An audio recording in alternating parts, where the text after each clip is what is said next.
Hey everyone, welcome to today's video. Today's video, I'm going to be showing you guys a fun build that I've been cooking up, and the build is still in the works, but it's one of those things where I don't think I'll ever get what it is that I want because I've been farming on two different accounts trying to put it together. Yesterday, I didn't have a video for you guys because I wanted to take a break and just, decompress a little bit. The grind has been crazy. I think I've had a video almost every day for, so many months now. But one of the really interesting things about this build is I'm using gear sets. And in regard to how gear sets work, my goal is after this video, I'm going to show you how to actually not only make a build like this, but build with gear sets in mind, because gear sets are very cool. They're very important to, to the game. And a lot of people basically overlook them. Especially if they're not in the mainstream of YouTube videos, if you get what I mean. So let's go back to the recalibration station, and then we're going to start from there. So if you look at the recalibration library, and I start this with most of my build videos, there are three major attributes or core attributes that you have for all your gear: weapon damage, skill tier, and armor. Today's build is going to be emphasizing weapon damage as the major attribute side. The second aspect is the attributes, which I call the minor attributes, which has a host of attributes that you can gain.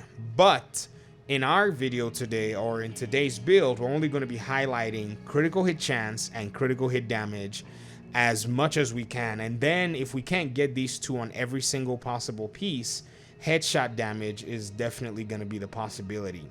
Also note that for some strange reason, whenever I try to recalibrate on my chest piece, anything that is not critical, that's not headshot damage, for some reason I'm not getting a replacement for that. So I don't know if that's a thing with, it's letting me do it for other brands, but it's not letting me do that for Negotiators Dilemma. I don't know why. Maybe that is a stopgap that's been put on there, and even aces and eights. So maybe these two cannot get those damage minor attributes on them. So that's the one disclaimer that I have to put out there for you guys. So basically, every single item in your build is going to have these two things, and this build is going to be based around the Coyote Mask because I love to play support builds. I know many people want to either run kind of hardline builds on a specific track, but I prefer to be able to help out my team and actually do a lot more work because I'm a support player. So when I come to the game with, using weapons primarily, the entire team has to benefit from it in one way or the other. So the Negotiators Dilemma, first of all, with it's a brand set that has two pieces that are raid exclusive only, which is the chest piece and the backpack. So you actually have to go in and do the raid to beat the raid, I think, or do the raid to actually get the blueprints or get them to drop. The blueprints, I think you're gonna get in a raid completion as well. And so I have the blueprints for all 6 pieces on this character. Thankfully, they didn't make us go back and grind for them again. But, my other character, I've started grinding again with the raid, and I'll bring some videos for you guys on that. And so Negotiator's Dilemma gives you 15% critical hit chance for 2 pieces, 20% critical hit damage for 3 pieces, and then the 4 piece, which is hostile negotiations. It says critical hits mark enemies for 20 seconds, up to 3 marks total. When you critically hit a marked enemy, all other marked enemies take 60% of the damage dealt. So this is something that you just first spray your way around and then focus on one enemy NPC.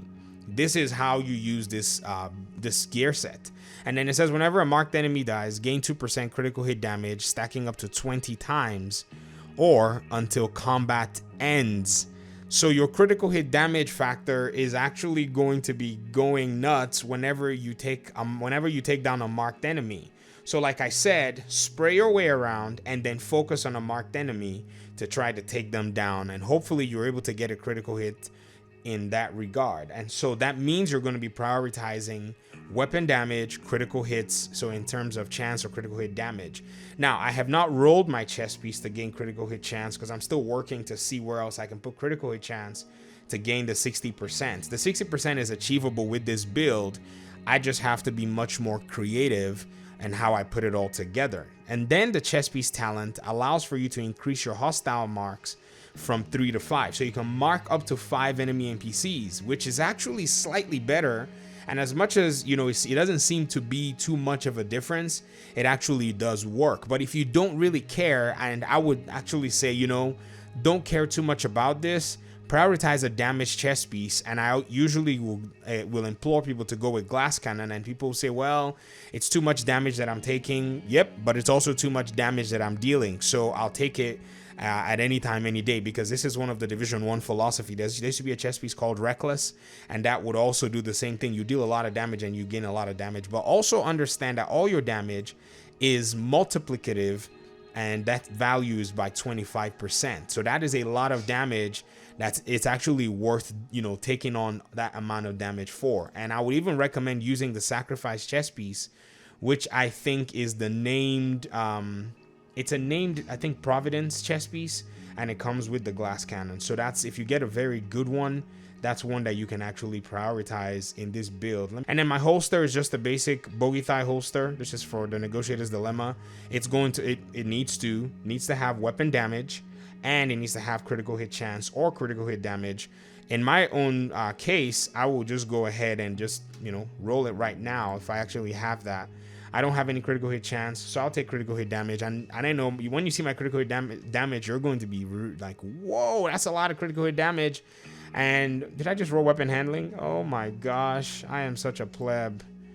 Do you see what just happened though? I clicked that and that happened. So I guess when I get more resources, then I'll be able to go ahead and, you know, finish that roll there. That was a mistake. That usually happens, but I'm not worried. It actually rolled in the right place that I needed to roll. What am I going to do with 14% weapon handling when I'm actually using a mouse? And then my knee pads are just here to also do the same thing. I'm going to take weapon damage. I'm also going to take critical hit chance or critical hit damage, depending on where I am in my critical hit chance and critical hit damage calculations. And in my gloves, I've decided that I'm going to actually use either assault rifles or SMGs. So this is where it actually really gets weird.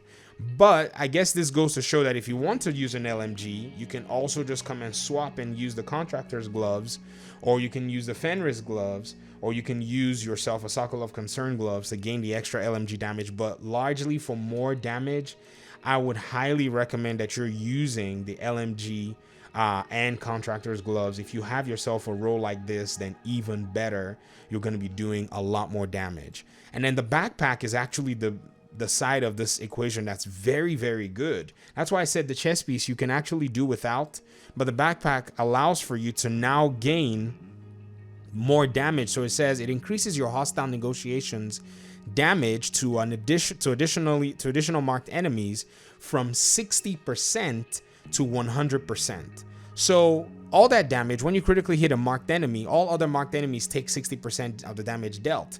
Instead, now they're all going to take 100% of that damage that you've dealt when you're using the backpack. That's why I say that the chess piece is negotiable. Get it? Negotiable? Negotiators Dilemma? Okay, whatever. And this is something that actually allows for you to do that. And then I'm using the Coyote Mask.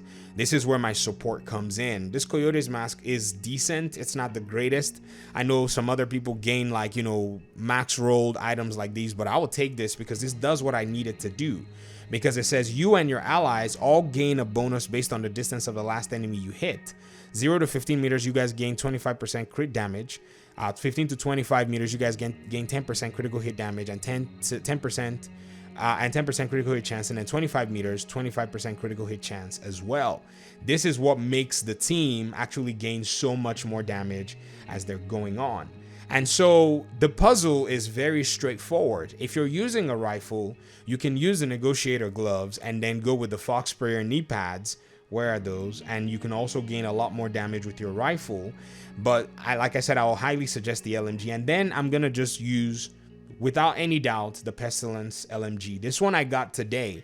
I went on the map today, and if you look very closely at the map and allocated loot, LMGs are dropping here in this tidal basin area. And I just went straight to world tier heroic and started farming control points. And we didn't even get it from a control point. I just invited people with the help needed. And I think one of these territory control missions around here somewhere, there are a bunch of territory control missions around here. And one of the guys opened up the chest and he said, "Hey, I got a pestilence, your lucky day," because I mentioned, hey, I need pestilence if you guys can get any. And this is my main account, by the way. I know I have 3 pestilences on my other account, but it's one of the more easier LMGs to get. And I use pestilence because, like I said, my damage potential is going to be all over the place. Like, I'm going to be throwing out damage. It's just joyful to see. You know, this says hits apply a debuff, dealing 100% weapon damage over 10 seconds, and this stacks up to 50 times. Whenever an enemy dies with this buff, all stacks are transferred to a nearby enemy within 25 meters. Ladies and gentlemen, you say you want to do a damage build. I think a lot of people prioritize burst damage over DOT.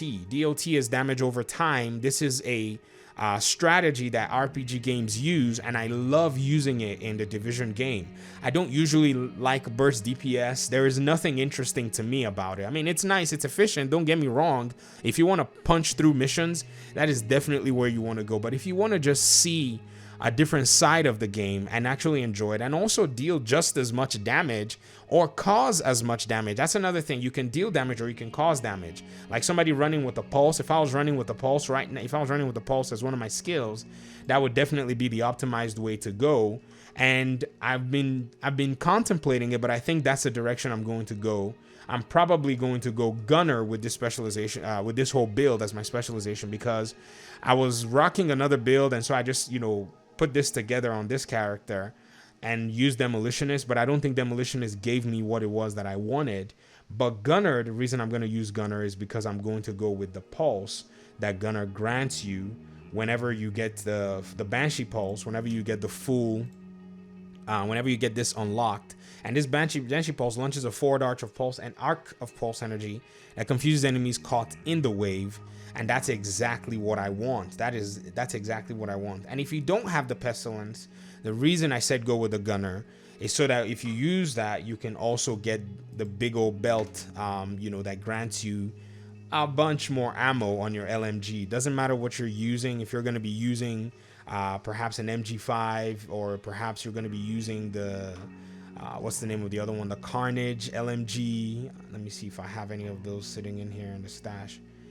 My goodness, I don't have that. Or if, whatever LMG you want to use, you know, I don't have it on this character. I have a bunch of them on my other account.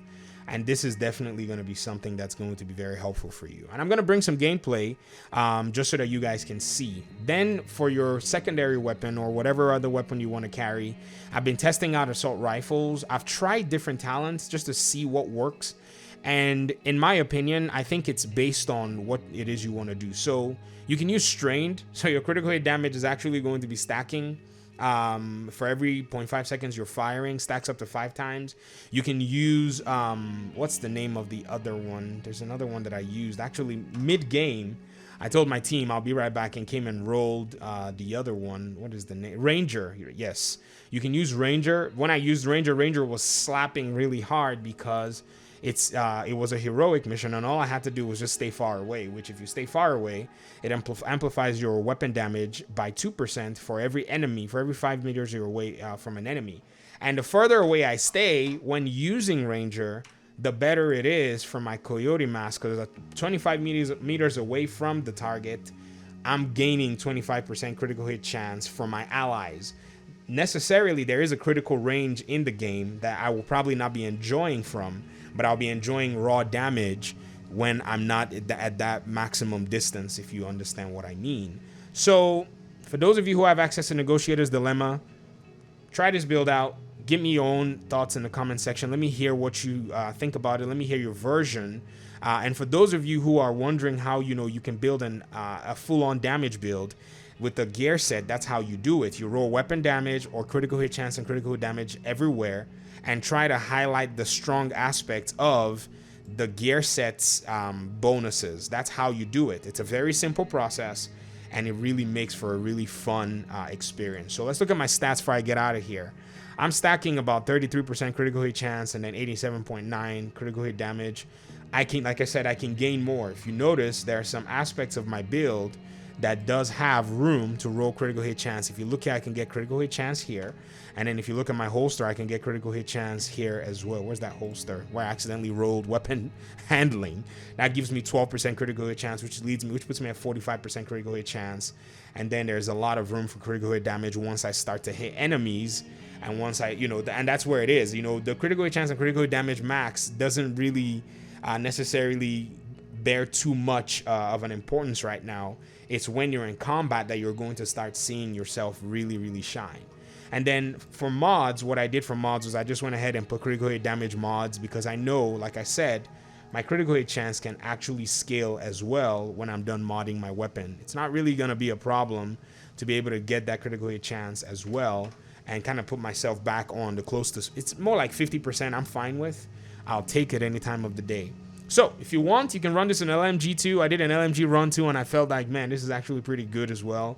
But I prefer to use my my pestilence, and I prefer to use an assault rifle, because assault rifles are not really high on the meta right now, but there are ways to make them viable, and that's what I'm trying to create. I'm trying to create a fun experience for myself, not just use everything that's out there in the meta.